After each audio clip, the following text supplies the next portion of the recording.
Olá! Para a nossa conversa de hoje, a gente vai mergulhar num material bem específico, a transcrição de um sermão do YouTube. O canal é Missionária e o título é Você Será. E o ponto de partida é um único versículo do Evangelho de João, mas que abre uma porta para uma questão universal. Como a gente se define? Pelo que a gente é agora, sabe? Com todas as falhas, os acertos, ou por aquilo que a gente pode vir a ser. Então, o que a gente vai tentar entender aqui é justamente essa tensão entre a nossa identidade do presente e um potencial futuro. Pois é. E a reflexão toda se constrói exatamente em cima dessa dualidade. De um lado, o estado atual de uma pessoa, o você é, e do outro, um futuro potencial, que, segundo o sermão, é declarado por uma força externa, divina, o você será. E para ilustrar isso, a fonte usa a figura de Simão Pedro como um grande estudo de caso, né? A tese central é ousada. A transformação mais profunda não é um projeto de autoajuda, não vem de dentro para fora. Ela vem de uma palavra externa que chega e, assim, redefine quem a pessoa é. E o sermão começa de um jeito muito pé no chão, muito humano.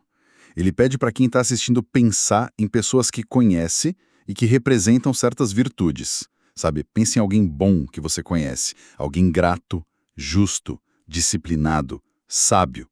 É uma forma de nos conectar na hora com a ideia de caráter, de identidade, através das nossas próprias relações. Exato, ele cria um ponto de partida positivo, relacional, mas logo em seguida ele joga um balde de água fria, criando um contraste forte. O argumento é que, enquanto a gente pensa nessas virtudes, a nossa sociedade muitas vezes está de olho em outra coisa. Dinheiro, poder. Isso, dinheiro, poder, fama, a visibilidade nas redes. O sermão chama isso de a crise do ser, do ter e do parecer. Ou seja, ele primeiro nos faz pensar no que é bom e depois aponta como a gente está distraído por métricas superficiais. Isso prepara o terreno. E antes de chegar no ponto central sobre Simão Pedro, a fonte usa uma analogia que, de primeira, parece totalmente aleatória, mas é bem memorável. A pergunta é: por que todo mundo come ovo de galinha se o ovo de pata, segundo a fonte, é mais nutritivo? Tem mais vitaminas? Essa parte é ótima. E a resposta que o sermão dá é muito simples e direta. Porque a galinha cacareja, ela faz barulho, ela anuncia o que fez. A pata bota o ovo dela e fica quieta. Entendi. A lição extraída dali é sobre a importância de comunicar, de proclamar as coisas boas. É um paralelo claro com a ideia de evangelização, né? De não guardar uma boa notícia para si. É um desvio rápido, mas que serve para reforçar essa ideia de que uma mensagem de valor precisa ser dita em voz alta. Faz sentido. É um bom aquecimento para a ideia de que palavras têm poder. Mas vamos então ao núcleo do argumento, que está em João 1,42. É o primeiro encontro entre Jesus e um pescador chamado Simão. E a primeira coisa que Jesus diz a ele é: Tu és Simão, o filho de João. Tu serás chamado Cefas, que em aramaico quer dizer Pedro, ou rocha. É uma mudança de nome no primeiro oi. E aqui está o ponto nevrálgico de todo o sermão. A análise se aprofunda no significado desses nomes. Simão, na raiz, está ligado à ideia de ouvir, aquele que ouve. É um caniço, algo que balança com o vento, inconstante. Já Cefas, ou Pedro, significa rocha, pedra, estabilidade, firmeza, fundamento. Uma diferença brutal. Total. E o que é fascinante na interpretação do sermão é que Jesus não está fazendo uma observação, ele está fazendo uma declaração profética. Ele olha para o Simão inconstante e diz: Eu sei o que você é agora, mas eu estou te dizendo o que você vai se tornar. O que é curioso é que essa mudança de nome é uma promessa, não uma descrição da realidade naquele momento. É quase como um técnico de futebol olhando para um garoto magrinho e desajeitado e dizendo: Você vai ser o maior artilheiro da história. A aposta é toda no futuro, o que deve ter sido extremamente confuso para o próprio Pedro no dia a dia. Ele se olhava no espelho e via Simão, o pescador impulsivo, mas tinha essa palavra, rocha, ecoando na cabeça dele. Exatamente essa confusão é a chave. O sermão enfatiza muito tempo verbal. Tu és, tu serás. A frase, como citada na fonte, é: Jesus não estava negando que ele era Simão, mas já estava dizendo: eu não te vejo simplesmente por esse momento de agora. Eu te vejo pelo que você se tornará. E a mensagem é apresentada como universal.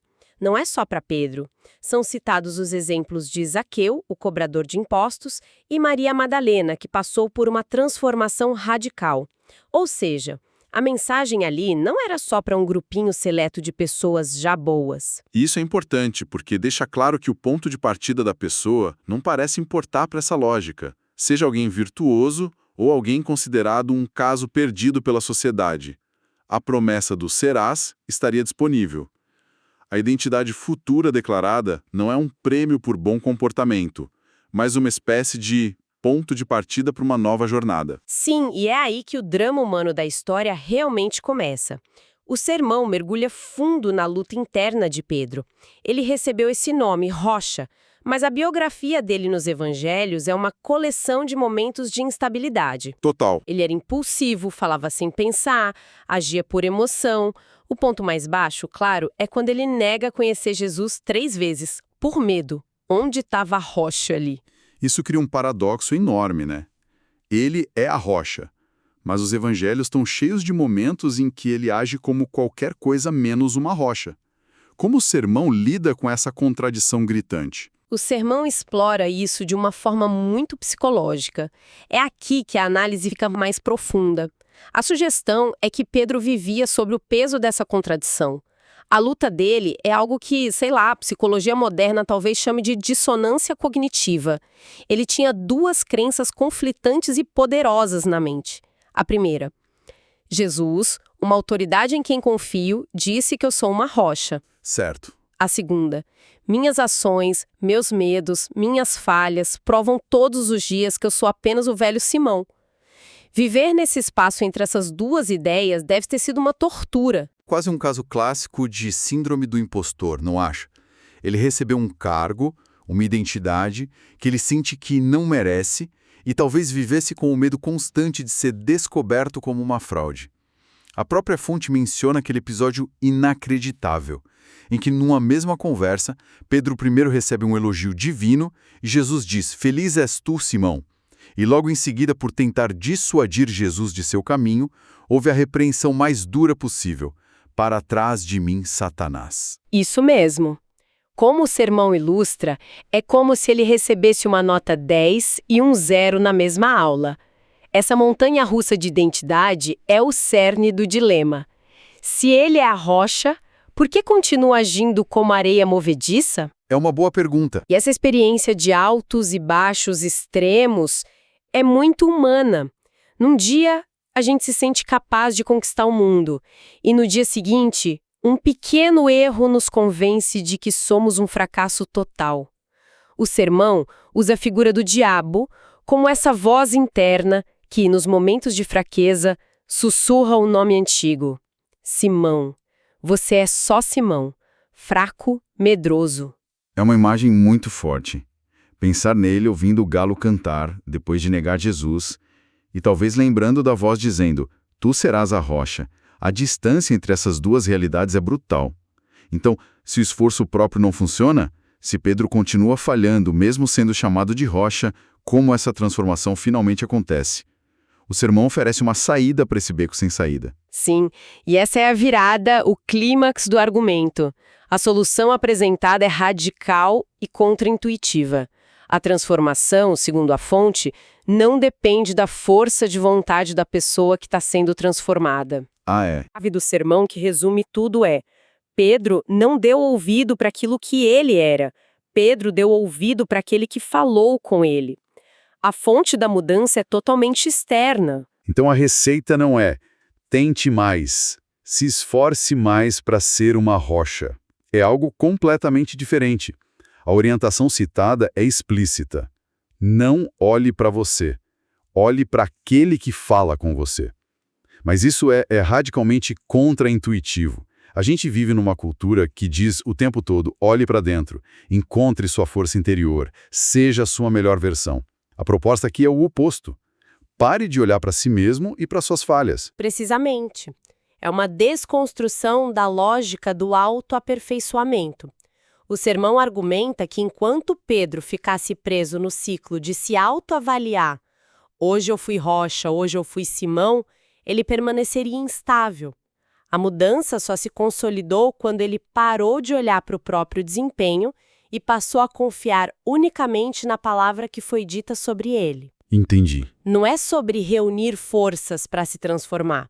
É sobre se render a uma identidade que já foi concedida, mesmo que a realidade presente ainda não corresponda a ela. Isso muda tudo. Quer dizer que o processo não é de construção, tijolo por tijolo, mas de alinhamento.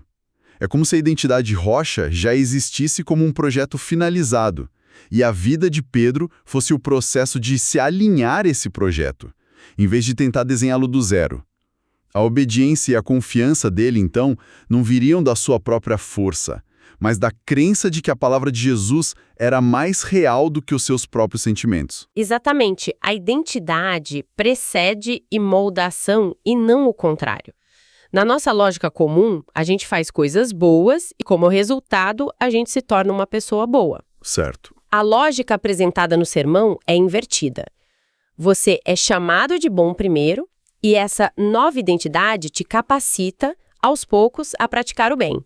A transformação é uma consequência de abraçar a nova identidade, não a causa dela. Certo. Então, na prática, o que isso significa? O sermão termina com um desafio bem direto para a audiência, né? Que é justamente sobre qual voz a gente está ouvindo para definir quem somos. Sim, o apelo final é uma provocação. Você vai continuar se definindo pelos seus erros, pelo seu passado, pela sua profissão, pelas suas limitações atuais, pelo seu eu sou, ou vai começar a dar ouvidos a essa outra voz que fala sobre o seu você será. É um chamado para parar de se identificar com o estado atual e começar a se identificar com o potencial declarado. Deixar de ser o Simão que erra e passar a ser a rocha em construção. E isso amarra tudo com aquela lista de virtudes lá do comecinho da conversa. A fonte ressignifica tudo aquilo.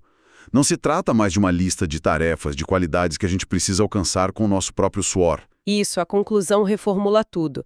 A mensagem não é você precisa se esforçar para ser justo.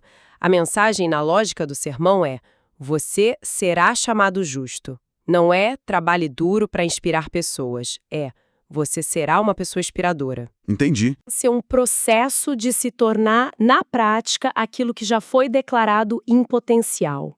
É um convite para viver a partir de uma promessa e não de uma performance.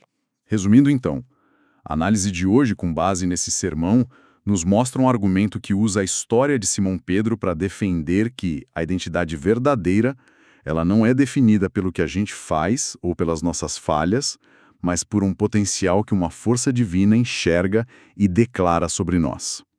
E toda a jornada humana nesse contexto seria aprender a ouvir e a acreditar nessa declaração acima de todas as outras evidências contrárias que a vida nos apresenta. E isso nos deixa com um pensamento final para explorar.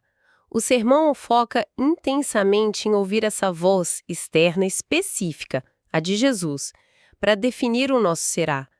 Mas isso abre uma reflexão maior. No nosso dia a dia, a gente é bombardeado por inúmeras outras vozes, que também competem para definir o nosso será, não é? Com certeza. A voz do nosso chefe definindo o nosso potencial profissional, a voz da nossa família com suas expectativas, a voz das redes sociais nos dizendo que é sucesso, e talvez a mais alta de todas, a nossa própria voz interna de autocrítica. A grande pergunta que fica é, no meio de tanto ruído, como essa mensagem nos desafia a escolher conscientemente qual dessas vozes terá a palavra final na nossa história?